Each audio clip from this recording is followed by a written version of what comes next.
Good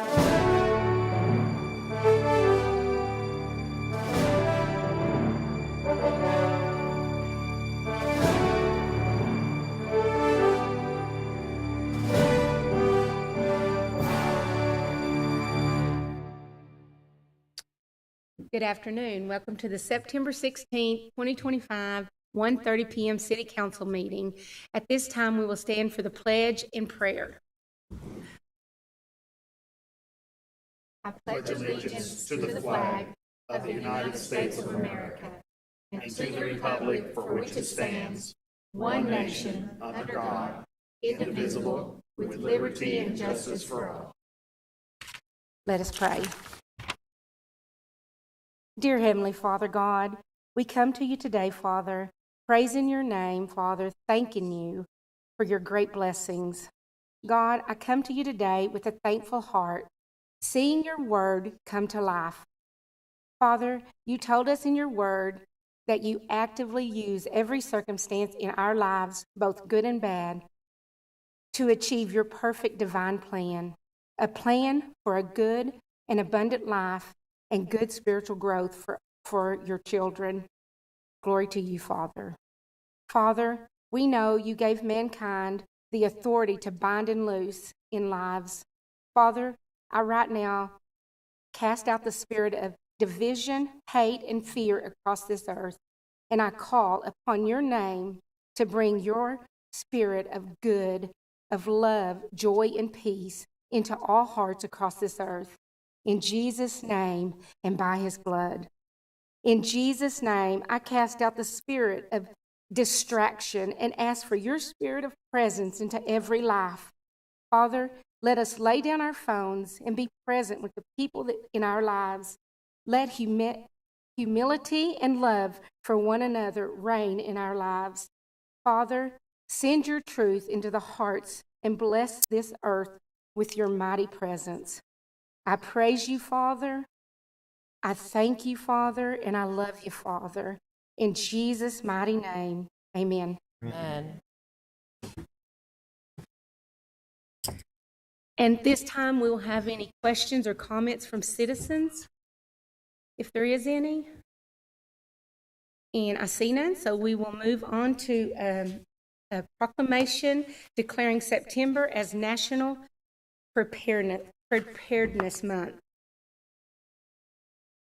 The proclamation. Whereas the Federal Emergency Management Agency, FEMA, designates September as National Preparedness Month, encouraging families, individuals, communities, and businesses across the United States to prepare for potential disasters.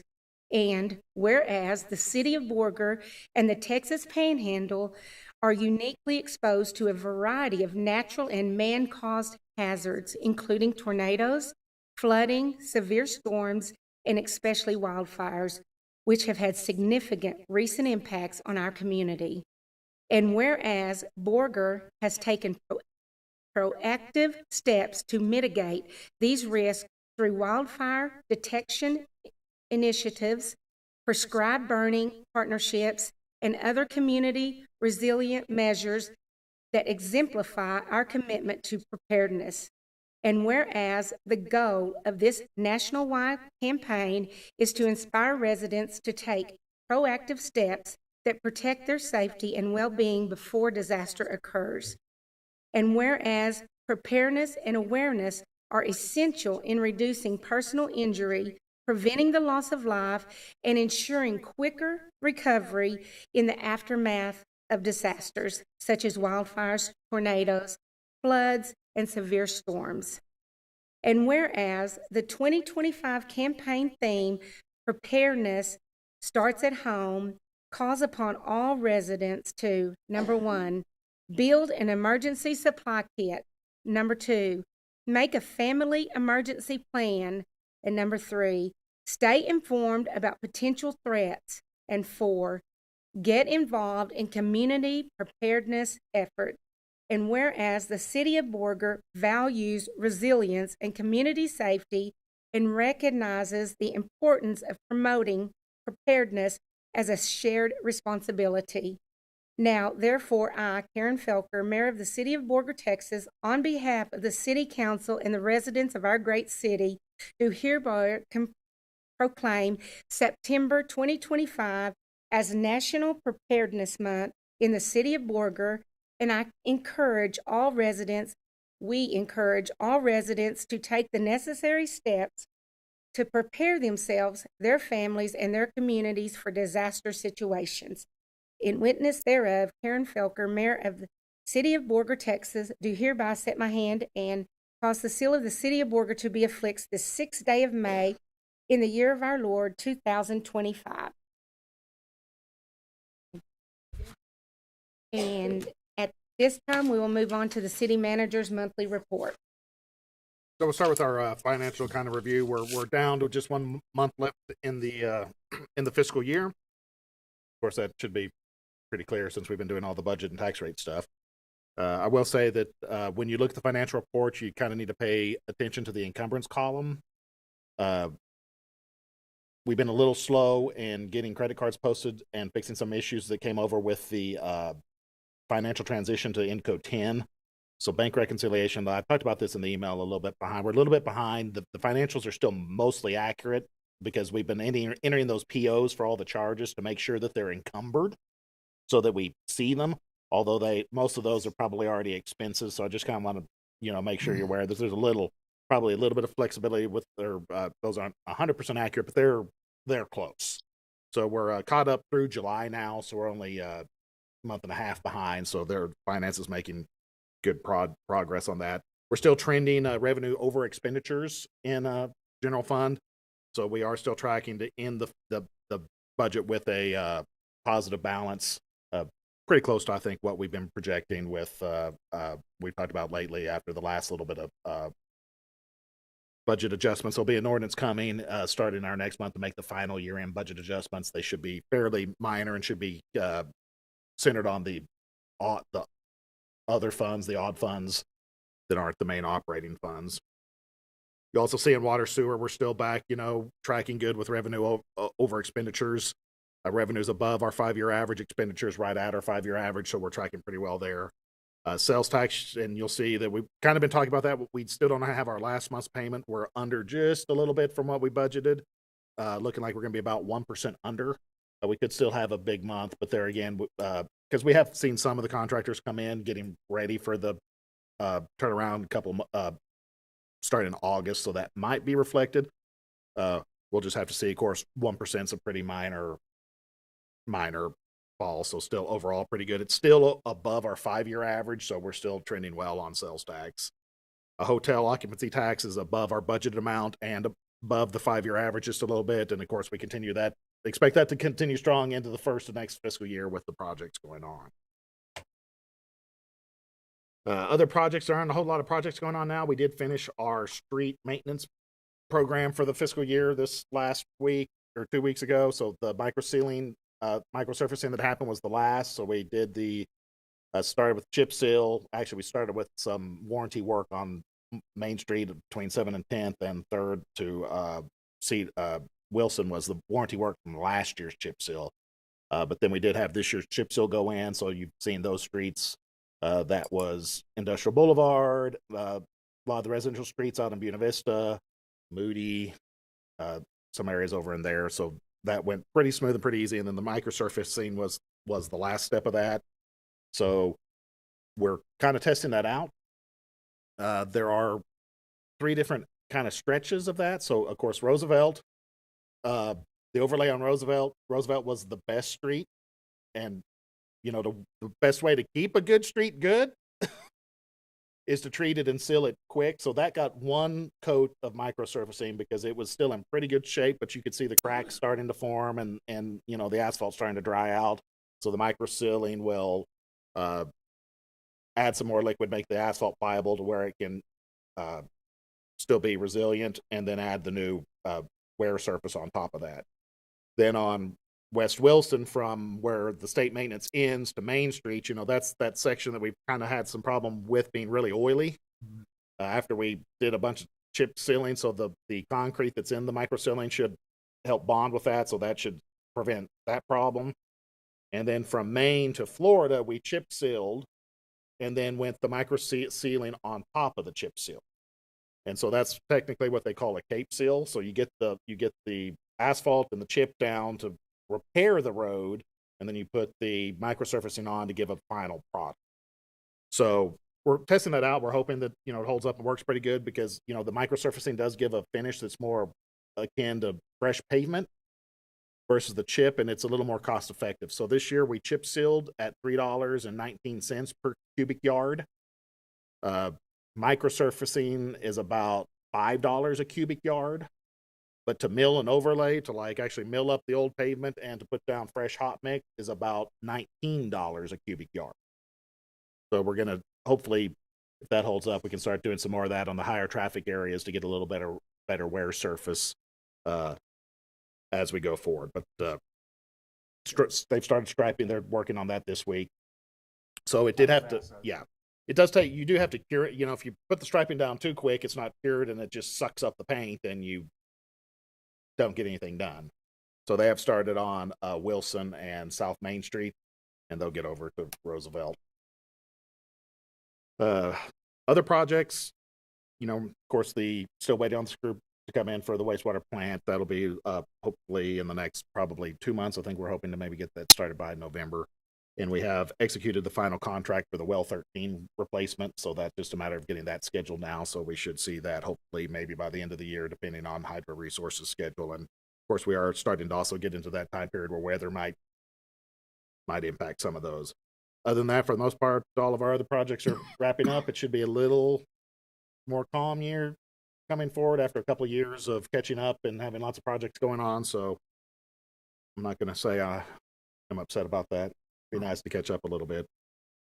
As far as other offices, of course, finance, we talked about that. They've been working really hard to get everything caught back up. The auditor was here last week doing the preliminary field work. So this is when they do their compliance testing, pull those invoices, make sure we've got documentations for expenditures over $50,000, all of that stuff. So that seemed to go pretty well. You got your questionnaire from the auditor this week. So we are still on track this year to have the audit approved at the second meeting in March. So that will meet the 6-month deadline. One of the laws the legislature passed this year is a requirement to have your audit done within 6 months. It's always been the law that you have to have an audit done in 6 months, but there's been no consequences. So they amended that law this year, and if you don't have it done, you are forced to adopt the no new revenue rate. So you cannot adopt a rate higher unless your audit is done. Now, I'm hoping that means that gives cities some leeway between March and when you adopt the tax rate in August, that in case, I'm not for sure the legislature understands the workload of auditors and that not every auditor will do a government audit. And especially, I think some of the smaller cities that aren't used to doing that could be hard to get done. For us, I don't think it's a big deal. We had the one time off where we had to switch auditors after that medical illness of the previous auditor.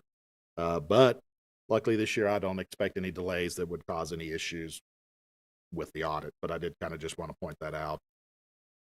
HR, of course, has been busy. We're getting close to insurance renewal time. So our insurance benefits are out to bid right now.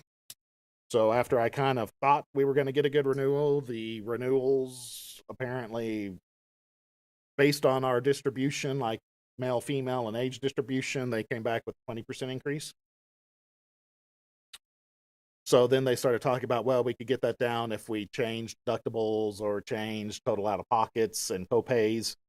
And so I didn't want to change, if we were going to change plan design, I thought we needed to go out to bid and make sure that price is, what we want to do.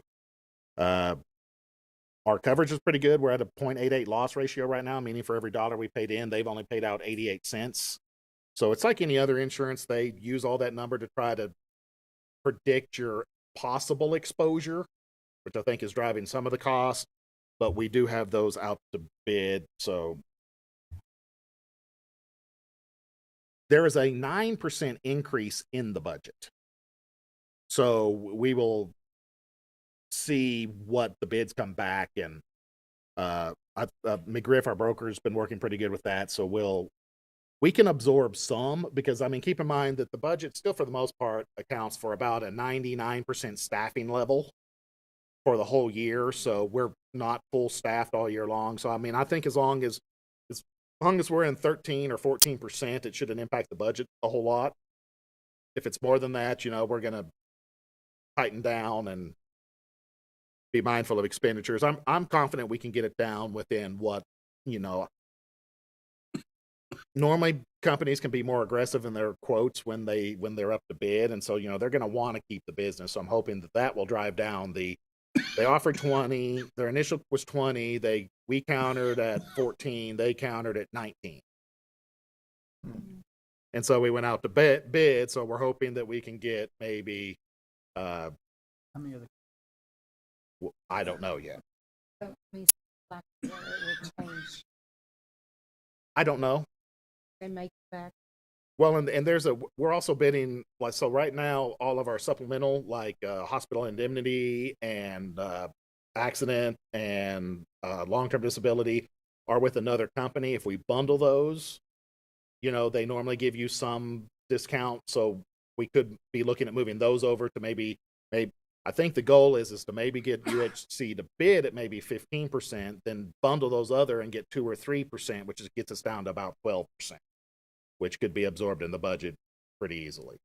So because we budgeted for 9. I knew there was likely going to be an increase, and if in the HR threads and all that stuff, you are seeing pretty much double-digit increases in a lot, just how it is. But the way we set it up when we changed 2 years ago with supplementals and dental and vision supplemental separate from the HRA, HSA provider supplemental from the health, is so that if this happened, we could pick and choose and be a little more flexible. The nice thing is, like, we're not bidding out the HRA, HSA card. So that was last time we made any changes. That was, I know what impacted the employees the most, because we had that 30-day window where their funds weren't available. And I think it might have even been closer to 45. So we won't have that problem this year, because we're not going to change who administers that. So just wanted to kind of give you a heads up on that. I thought, based on our mid-year review, I thought the renewal would be a little more favorable than that, but it's not. The council might have to take action. If we switch providers, you'll have to take action. If the current provider is the best, you won't have to take action. We'll just renew. Will we just We'll see. I'm hoping not. Like I said, I think we can get it. I think there's going to be some other options. So, well, and we can still, even if, depending on what the bids came in, if everybody's that high, we could look at adding a little bit to the copay or changing plan design just a little bit. I'm trying not to do that. Those are the things that directly impact the employees, and I'm trying to keep, coverage mostly the same. And I don't necessarily want to switch carriers, but I also want to keep the carriers honest. I don't want them, milking us for every last extra dollar. Right. So we're just wanting to kind of give you a heads up on that. We're also in the middle of, tied with that, Michelle's been working hard getting the deployment of our new benefit management software, the open enrollment software, to fix some of the issues. When we switched 2 years ago, we went with the basic, because prior to that, Texas Health Pool, we used their online portal to manage all the benefits. And so when we switched providers, we didn't have a benefit management software.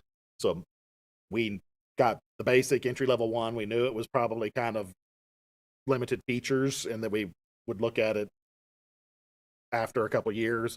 And so we've had some issues with it. So we've got a better one now. They do billing. They do a little bit more, like they compare the bill to what's on our statements and do reconciliation. They do the COBRA billing for employees that leave employment. They do the retiree health billing so that we can free up some of our HR time and handle some of that stuff. And they check everything. They've got some automatic checking. So like our problems we've been having with the current one is it'll automatically send a file of some, like somebody will make an open enrollment and it'll redo the whole file, and then somebody will go to get treatment and their dependent wasn't covered because it's in a wrong, the file was wrong, and it didn't tell us it was even sending it. So this hasn't been a big problem, but problematic enough that those problems take a lot of time to solve. There's only been maybe 5 or 6 of them, but they take like so this will take care of all of that. So she's been definitely busy working with that. We're also working on, of course, hiring that HR specialist as part of the new budget, which will help us give a little more outreach to our employees on that as well. We've had 52 applications for that position. So a little bit of work rating and getting those narrowed down. Planning development, Johnny Laddig, our code enforcement officer, has passed his state plumbing test and is now a licensed plumbing inspector. So that's we're excited about that. Get a little more help as we get some new houses going under construction. Again, we have talked about that. They completed the 2 slab inspections on the first 2 homes, so the slab is poured. They should be. I haven't been out there this week, but they should be getting pretty close to going vertical if they haven't already. And we are still working through the permits for the next 2, so those are in process. Also working with the college on, we've got their plans yesterday for the new dorm that the college is building. It's going kind of on the hill somewhat between the classroom building and the current dorms.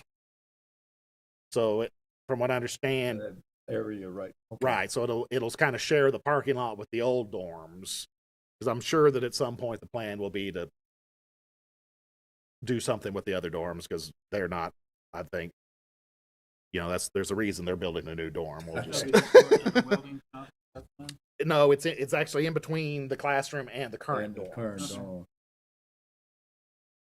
So some of that's a hill, so you have some terrain and some dirt work, but that's where it's planned. We've also done some final inspections and some initial inspections for Aspire, which is the mental health facility, and the old church off of McGee. And we've gotten the plans for the Dunkin' Donuts that's going into the Walmart where the Subway used to be. Of course, we're still playing catch up on the code enforcement side with weeds. It has finally slowed down a little bit with the rain, so we're maybe getting a little bit caught up, but it's going to be a lot of the winter before we probably get that caught up. And of course, like I mentioned last time, if you look at your monthly performance measures, I mean, we are definitely sending out letters and working on it. It's just, there's a lot. So we're going through all of that. In the fire marshal's office, they've completed all requirements for the National Emergency Management Basic Academy. So they're working on some of the education there. And as part of the PrEP conference, the Panhandle Regional Emergency Preparedness Conference that the Panhandle Regional Planning Commission puts on, we were selected for the Emergency Management Jurisdictional Excellence Award this year in the Panhandle region. So we'll be receiving that this week. So we're excited about that. So that kind of reaffirms some of the things that we've got going on in emergency management. I know that, one of our TML communication awards was based on emergency management communication. I know we've got pretty good outreach with that. And based on the Preparedness Month, I do think we definitely lead in that group in the region. Our new command vehicle will be over there on display for the other regions to see. So we're proud to show that off. Do have all the radios installed in it now and working on getting the computer softwares and stuff. So it's almost fully functional. It's got telephones in it and stuff now and the satellite working. So it's pretty much usable. You'll see it out at Boomtoberfest. Probably be its first use. I know that Captain Sims probably super excited to have some place to sit inside, in a chair instead of standing outside at the back of the Tahoe while they're doing what they're doing up there. So we're excited for that. In dispatch, we successfully completed our CGIS audit. So they come in and there are security audits for our criminal justice information system access. Are we doing the things appropriately? Are we safeguarding all that private information? So we did pass that. Whitney Schultz has completed her EMDQ, which is the quality assurance certification on that. So part of our protocol software is they randomly select calls. And so Sydney's been the only one that has been certified in that. So we do QAQ quality assurance on that. So the software, the protocol software we have randomly picks calls of every dispatchers over a month period. And then the quality assurance certified people, they go in, they listen to the call and they follow the protocol and they check off, did they do what they're supposed to? Did they ask the questions? Did they get all the information like they were supposed to? And then, each dispatcher is rated on what that is. So she's going to be able to help out with that. So we're excited about that.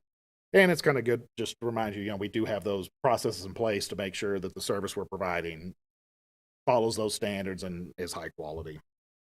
In IT, we're still working back with Pantex, having a few little issues on the weather radar that we've got our little joint partnership with. So they've been helping get that fixed as we get out of this most severe weather part and kind of get into the winter weather.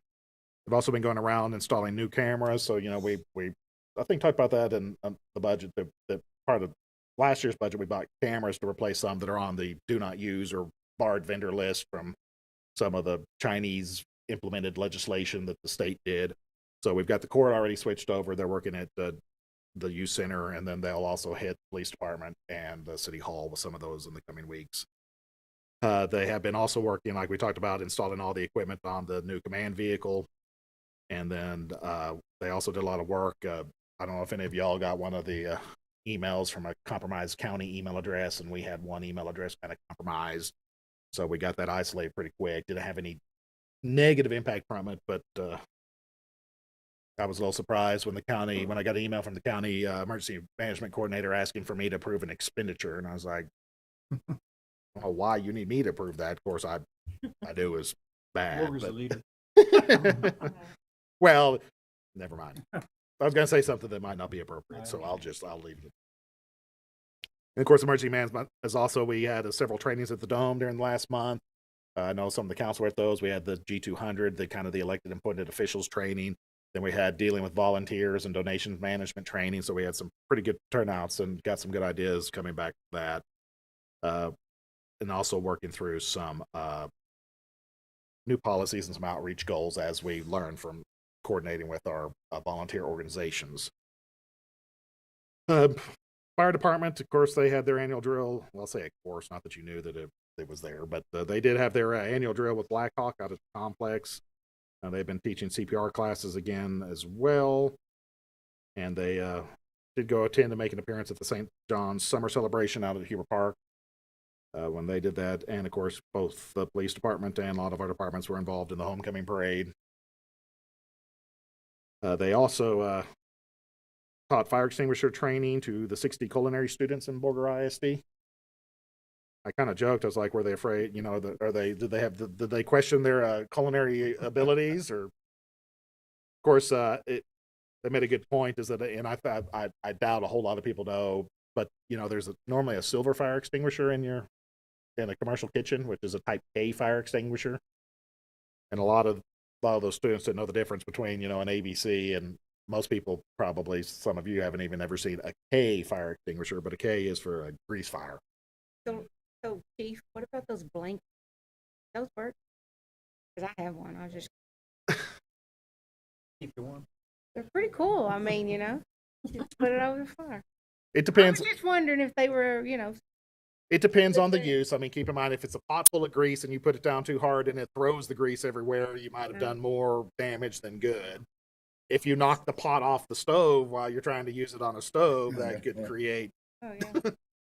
So that they have their use, but that's why, some of one of the fire marshals programs that they're trying to get funded are the little kind of auto powder that you actually stick it up under the cabinet or under your vent hood. If it gets hot enough, it'll just deploy itself. So those are a lot safer than the blankets. Not that the blankets are bad, but they also did school safety walkthroughs with all the crews before school started, making sure everybody knew kind of where everything was and their way around the school. Lieutenant Wiley has completed his rope rescue awareness and operations course and certification. So that's a newer one, and he's the first one in our department to have that certification. So we're excited for him and that. Kevin Hardcastle, one of our paramedics, completed his hazmat technician certification. So that's a good example of some more of our cross training as we continue to integrate EMS into the fire department.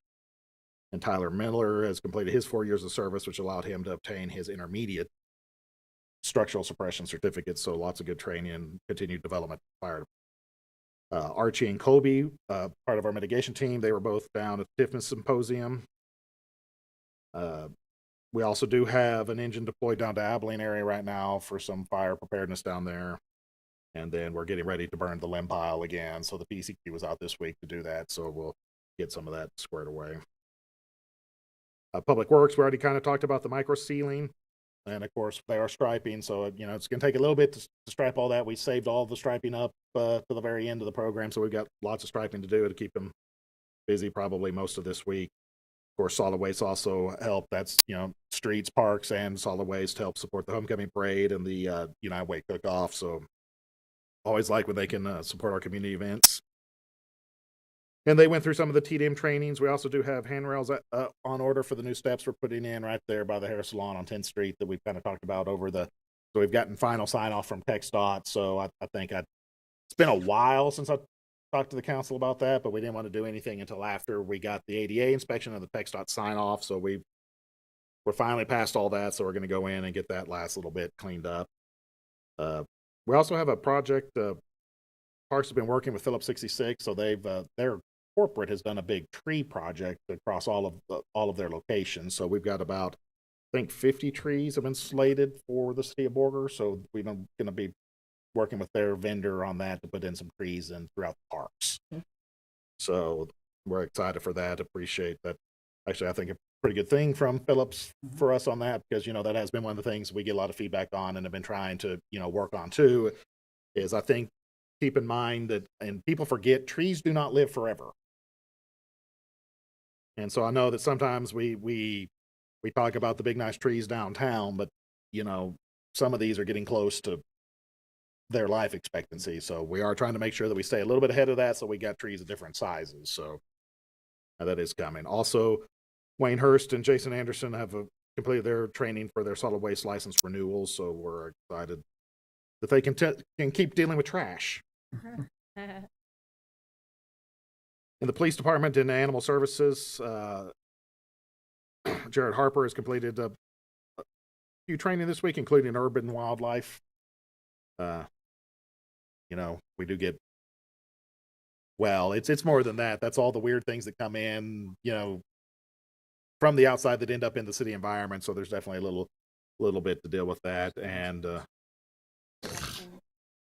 it's not uncommon in some of those areas to have the bobcats and some other things. You'd be surprised what they deal with other than dogs and cats.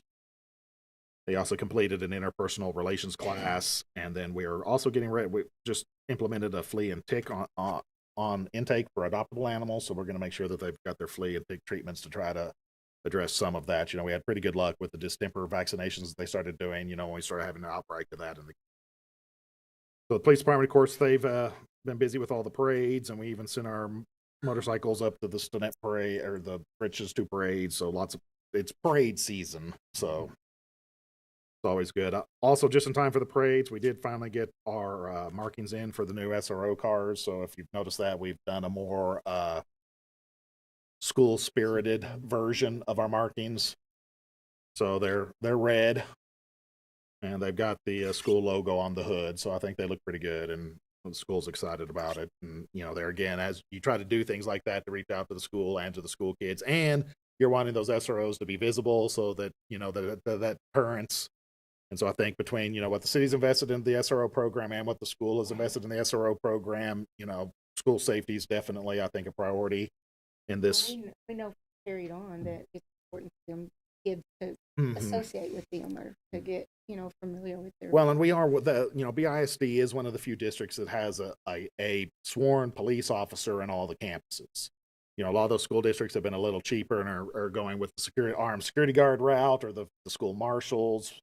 And so I think, not that that's necessarily wrong, but I think, having sworn police officers that are part of the local police department that have the same radios and go through the same training and help coordinate things, I think make it a lot better for a lot of different reasons. Not even for what we hope never happens, but even just for daily operations and dealing with ongoing issues. Having that, I think, two-way communications has definitely been good. We get used to them in the summer. I think that's just a good cooperation between the school and the city.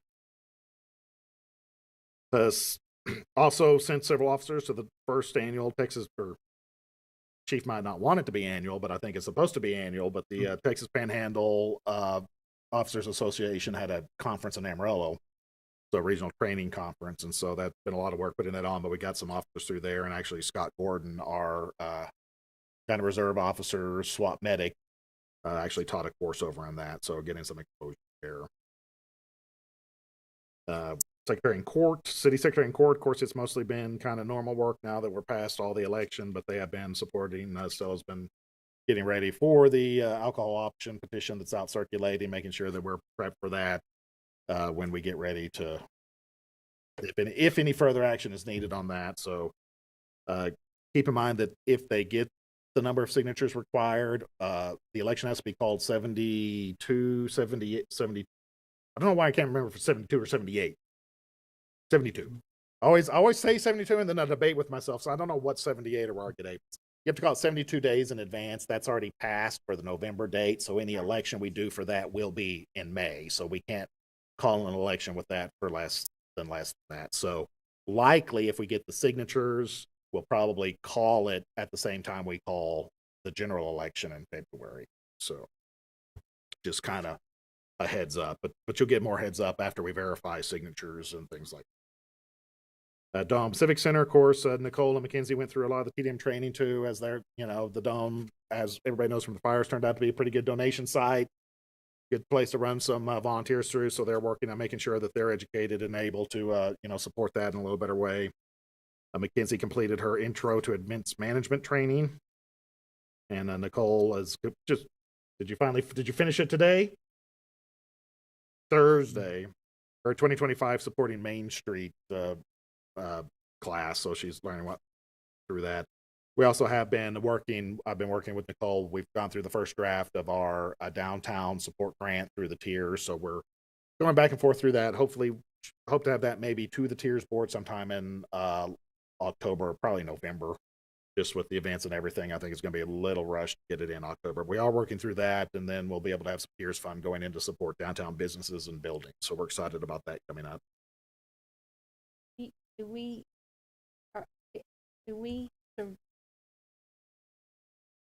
appoint more people to the tiers board? No, the appointments are still good. Okay. Right. So we did that. They're good until next November. So we just haven't had much to talk about. And we talked about that when we started the tiers, that most tiers are very inactive early on while you're trying to get money. Right. And so we're finally to the point, we got a little over $500,000 in that fund now. So we've got enough to support some of these things. And I know we've been hearing challenges on roofs, Yes. and that being probably one of the bigger things. And there again, the money in the tiers comes from the district. And so, if we can put that back into the building and prevent them from deteriorating or becoming unusable, that's kind of the goal of that, to remove some of the barriers to the downtown buildings. So we've got that coming. Once the tiers boards approve it, it will be a standing program. So it will come to the council for approval as well. So of course, some of the council's on the board, and then the council will have to get full approval. Mackenzie's also been working. We do have the Dome policies and procedures and the contract documents translated over into Spanish.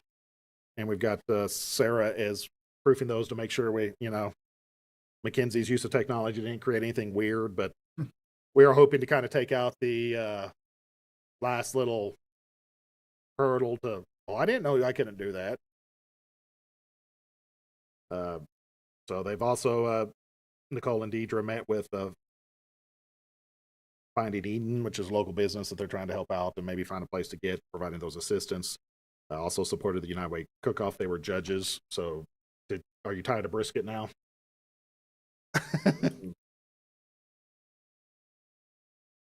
And then in public engagement, I've been working, Deidre, after going through that training, we've also been working now on trying to coordinate and maybe have those good resources with the faith-based, resources and availability out there, trying to get kind of everybody to come together and see that from a coordinated standpoint instead of, all these little things, trying to get everybody to see kind of the bigger picture and then find a good way to do that. They're also working with the school for what started with Borger ISD now looking like it's going to be a coordinated event with Borger, Fritch, and Stinnett on kind of a Shattered Dreams type project. They don't want to necessarily stick to that. So what they're going to do is we're going to kind of do our own, kind of like we do with the Project Shield and OEM, but they're going to call it the Ripple Effect. So there'll likely be some sort of car crash. And driving in a drunk. Yeah, like we did it the last time that Borger ISD did that was I was actually on the council, and in the OEM, I think it's in 05. Yeah. So you stage a car crash, you bring all the kids out there, all the emergency responders come in, you cut them out, you put them on stretchers, and in that particular thing, one of the kids dies, and you take them out of school the next day, and there's a whole process to it to show the impact of what your decisions. And so they're targeting that for March, and then that will come before the reality check in May. So then that's just something else that we're kind of adding on. So, here you need to be safe and drive, and okay, so you survived the wreck and made right choices. Now you need to know how you fund all that, how you live with your own money. So that is coming, and they're working on that. Of course, we're finalizing all of the last little bits for Boomtoberfest, September 10th, 11th, and 12th. October 10th, 11th, 12th of September is already behind us, so just blame it on my 1 year older I am now, so just ignore that. We also did complete our new North Hughes cleanup, so we took another about 2,000 pounds of trash and bulk waste out of the North Hughes area again, so that was good. We are still continuing to get ready for our Centennial. Deidre's been working on the Centennial book. Pretty soon I'm going to have a Centennial logo for the council to look at, make sure that you're good with it. Because it's about time to, as we order anything next year, I want to make sure that we use our Centennial logo. So that is coming up. And Deidre's actually presenting at the Prep conference this week as well. She's got a session to present over there.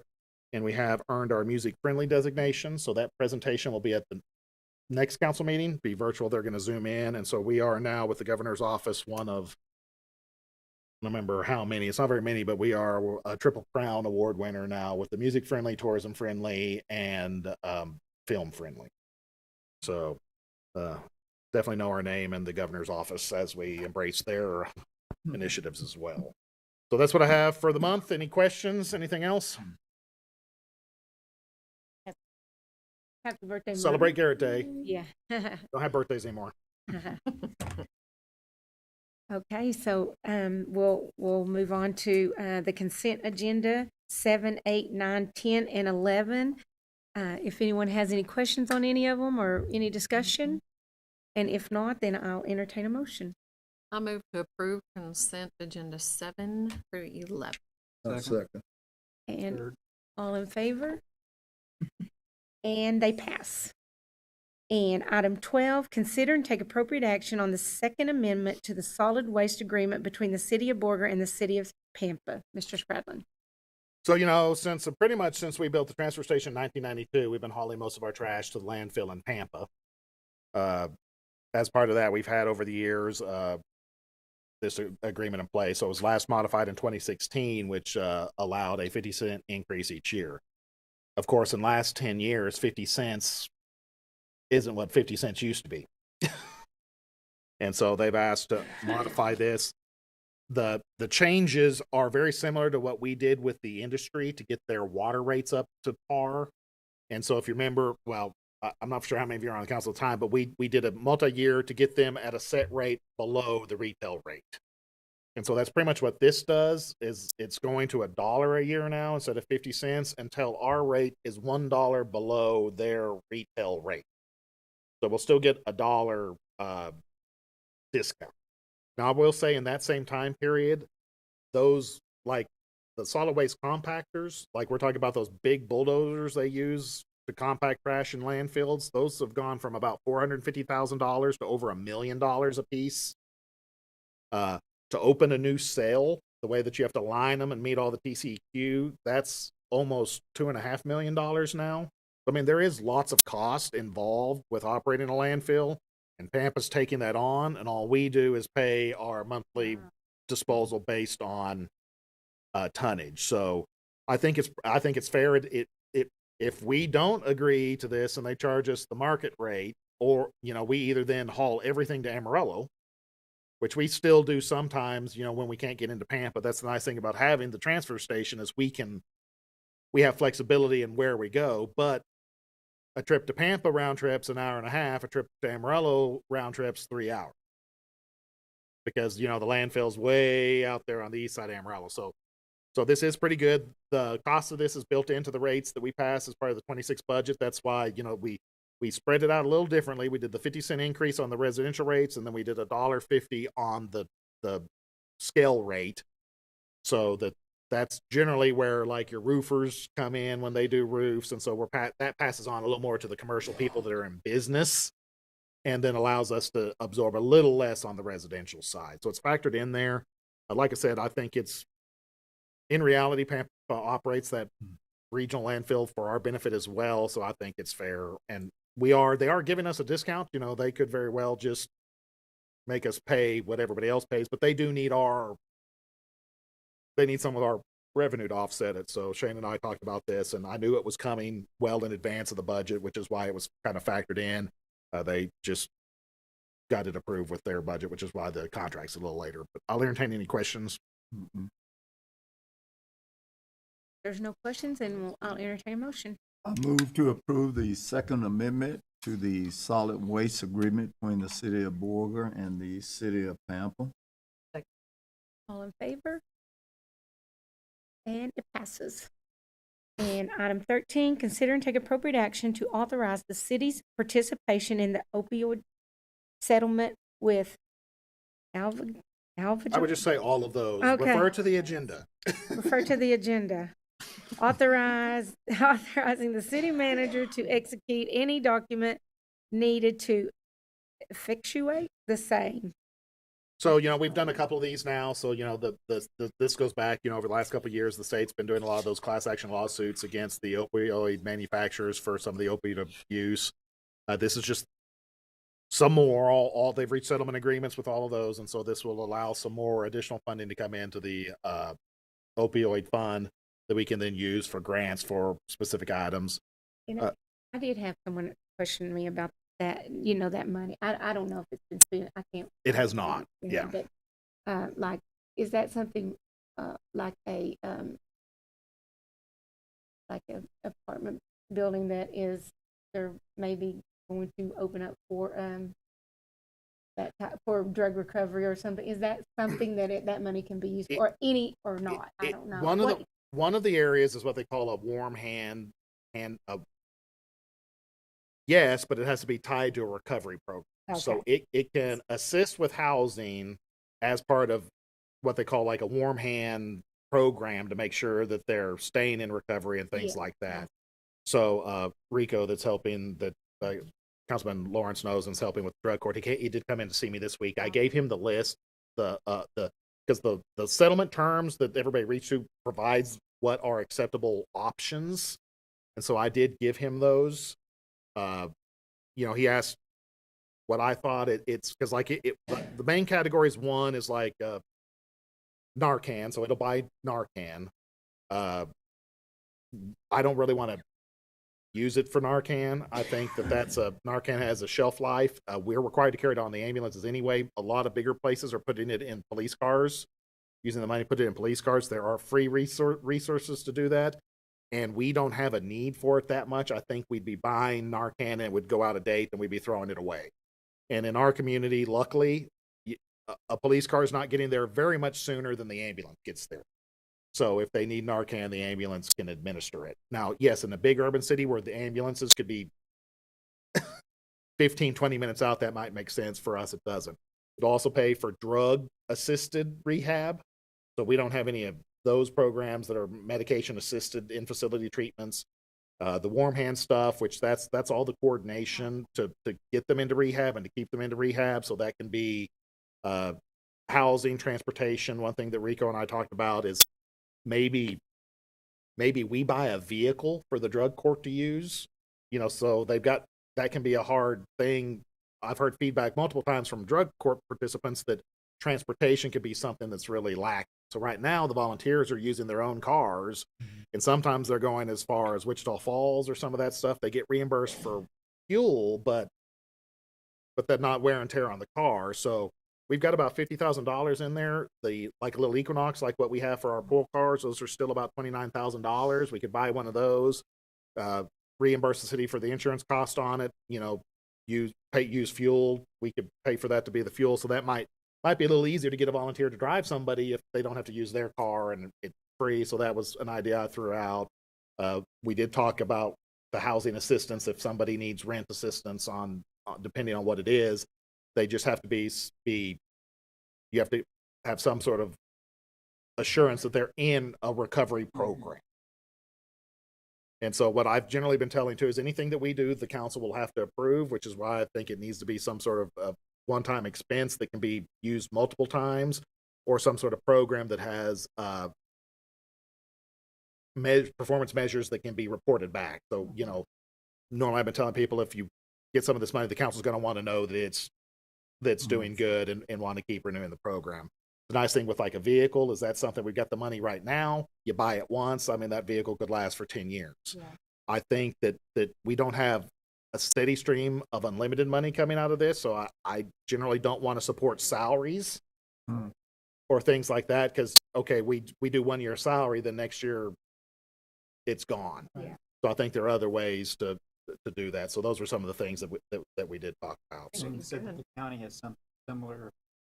the county is a taxing jurisdiction that gets settlement money as well. And from what I understand, I think the hospital district is getting settlement money as well. Of course, the hospital district they have costs of their own that could fund that. I mean, because they treat the drug overdose and so I expect that they might, without knowing, could have already encumbered some of those funds because they do have, they're the easiest one with actual expenses. We don't have really any expenses.